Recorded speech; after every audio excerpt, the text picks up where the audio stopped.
Na kwingineko, tume huru ya uchaguzi na mipaka nchini IEBC kaunti ya Kilifi inasema iko na imani kwamba vijana wa rika la Gen Z watajitokeza kwa wingi na kujisajili kama wapiga kura. Wanaharakati wameungana na tume hiyo kuanzisha kampeni na kutembelea vyuo vikuu nchini kuwarai vijana kujisajili kuwa wapiga kura ili wawe na uwezo wa kuleta mageuzi kwenye debe.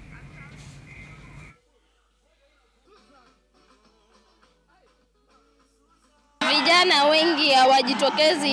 Kwanza kwa mfano, acha nijichukulie mimi, rafiki wangu nimemwambia kuja twende tuchukue kura, akaniambia naogopa kuskaniwa macho kwa sababu aamini kwamba anaona ni kama akifanya hivyo itatokea ile wizi itatokea na haitakuwa fair.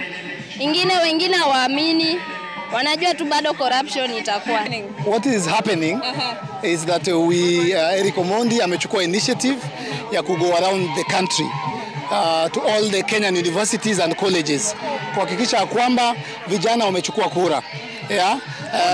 Wataki kwetu wanasemanga ati mayouth majenzi watapiga kura. 65% of Kenyans are young people.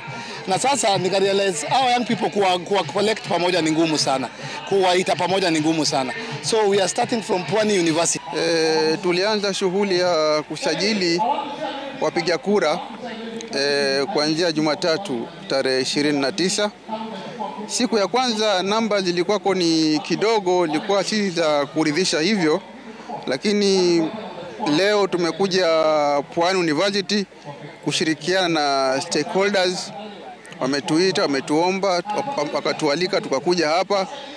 So far namba za leo tunasema ni za kuridhisha, japo bado ziko chini, lakini si kama siku ya kwanza.